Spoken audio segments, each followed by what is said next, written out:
Damn, it's good to be the bad guy. Something about playing the villain is just so alluring. And I'm not talking about villain just seen nowadays in video games. I'm talking about evil beyond viewpoints and politics. Evil beyond religion and community. Classic video game villainry. All you want is to rule the world.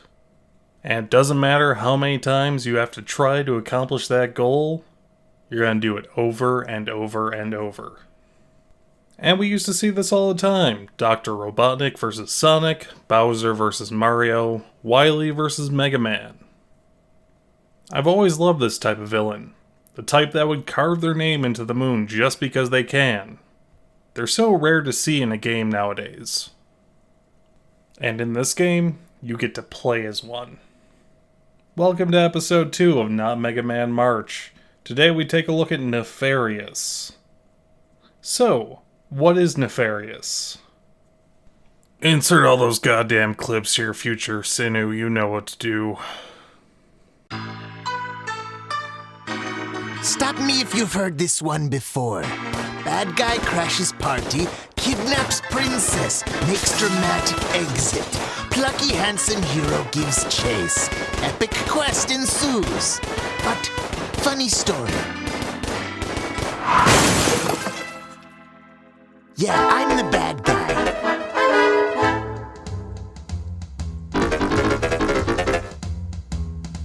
Crow!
Nefarious is this and more. It's a tale of a villain actually making headway, his plans coming together, and his interactions with his captives.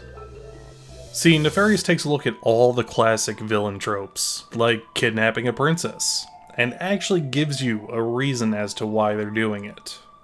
It takes a hard look at interactions between characters in a world where you're getting kidnapped every other week. And you get to see what kind of relationships would form from this. You get a peek into a world where a group of people can go from playing tennis and go-karting one weekend to trying to fight each other for the fate of the world the next. This game embraces the craziness of the old game settings. It morphs itself around them, it expands them, and creates an engaging narrative. Nefarious takes a look at what is really evil in a world full of what should be clearly defined lines. You have a kingdom that has a questionable past and is currently at war with one of the other ones. You see pure people doing terrible things just to try to better the world. And you see evil people potentially saving lives. You see time and time again heroes shrugging off their duty to save the world just because they're bored or interested in something else. And you have new friends bonding over violence. There's even a legit moment that reminded me of the end of Mega Man 7, where Mega Man is seconds away from murking the hell out of Wily, just because he's done with this song and dance. You can see a hint of pure evil in the heart of someone so good. The world is gray. Even in a world with what should be clearly divided lines, there is no true good or evil. They even bring up that all villains want to rule the world for their own personal reasons, usually to make it better. At least what they think is better. God, I love this game. Sorry about that, look at me ranting, and I haven't even gotten to gameplay. In this game you play as Crow, a supervillain and mechanical genius with a mechanical arm who aspires to take over the world, because of course. Of course! Always at his side, there's Becky Rockler, his major domo. She does everything not pertaining towards blowing things up, creating giant robots, or kidnapping princesses, for the most part. She runs the Empire's HR department, handles minion healthcare, and does all the logistical stuff. And Crow has a flying base called the Sovereign. Sort of an airship sort of vibe coming from it. Packed full of loyal minions. And that one minion who joined because he wanted a pony. Still hasn't gotten that pony.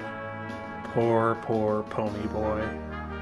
For the most part, the game is your typical action platformer with some nice shooty fun in it. You can punch things and shoot grenades. You can also jump on top of grenades that you shot, just for a little boost to your jump. Jumping and shooting. Always welcome in Megaman style games. This game had 3 main draws for me when I first saw it. The art style, the music, but most of all, the reverse boss battles. Something about the idea of reverse boss battles just called out to me so loudly. Being able to fly and smash things in one of those hover vehicles with a wrecking ball attached. Being a giant punchy mecha, dodging attacks being sent your way. And being the big boss in a turn-based RPG. And being able to use those cool special attacks. Reverse boss battles. I guess it's something that the world just needed. Also, just randomly, I love how Crow looks like a purple Mega Man original character mixed with a Robot Master.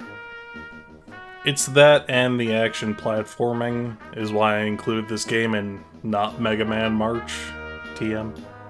I found plenty of platforming fun in this game, especially with the blast jump mechanic. Controls kind of felt a bit weird to me at first. Your character, Crow, has a bit of weight to them, but the weight is easy enough to get used to. I played this game with a controller, and something I found that made insane blast jumping parts easier was mapping my jump buttons to my bumpers and my attack buttons to my triggers. Doing this, I found, made the whole game a lot easier. Being able to aim with the right analog stick was something I didn't know actually existed until a couple levels into the game. Though I'm sure if you were to play the game with a keyboard and mouse, that would be apparent right away to you. The game has no lives system. You have checkpoints you reach, and if you die somewhere, you drop some of your loot, which you can get back, kinda like in Shovel Knight. I'm a fan. God, this game is so much fun. Do I sound more excited in this review? Because I'm more excited than I usually am. Whether it's a weird dating game, or a train heist, the levels in this game and the music are just really amazing. And throughout the levels you can collect the music tracks on big vinyl discs. And each time you pick one up, you get a bit of trivia about the track itself. All of it very funny. I'll leave that for you to discover. Also, don't forget to check your answering machine back on the Sovereign.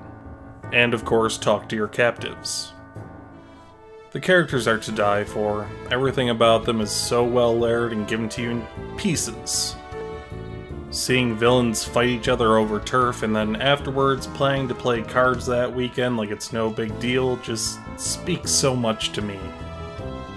It's like they're aware this stuff happens. You fight, whoever wins can go along with whatever they wanted because Obviously, they want to do it really badly. No hard feelings, we're still friends. Let's meet up and go to the movies later. Stuff like this just happens. Just like it does in real life. Friends will fight, and then they make up. And it's like it never happened. I love how this takes a good, long, hard look at what it really means to be quote-unquote royalty. And you'll get what I mean when you go down the path to the quote-unquote good ending. I also love how heroes are shown to be shallow.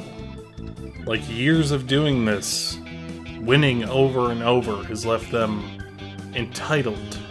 How it's really gotten to their heads. They expect to win. They expect to get whatever person they want. They have developed god complexes.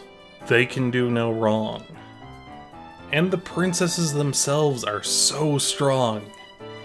And this game shows it. You get a feeling that the only reason they ever get kidnapped is to escape their lives for a bit. I love how Crow is an equal opportunity kidnapper, and will kidnap princes, princesses, it doesn't matter to him. I was also excited to find that their stories continue after the game in a comic that Josh Hanno is working on. If you guys want, I'll leave a link to his Patreon down below. You can check out what he's working on now. It's very good stuff. I like where the story's going. And I love who Mayapple ends up with, canonically, after the game. The game itself has a couple of endings, both of which are worth getting. And I believe, of course, the good ending is the canon one. One last rant. The humor is on point throughout the game. From Crow's ramblings of evil, to them making fun of those 7 MacGuffins the heroes always seem to collect and give them ultimate power, but they can never really seem to plan for them, to making fun of tiny heroes, to the thorax, you'll get that. It's all gold, and I found myself laughing quite a bit at this game. And that's my take on Nefarious. And welcome to the end slate. Quick, down below in the comments, tell me who your favorite supervillain from old school video games was. Mine was Dr. Robotnik. For some reason, just a guy with, big mustache shoving animals inside of robots. For no real reason, just, it's perfect. And if you would please, like, comment, subscribe, click the bell thing, all that fun stuff. Follow me on Twitter, that's always fun. I usually post updates on my work and just stupid memes. Join me next week when Oh, Jesus Christ, no, I was supposed to have an extra week. No.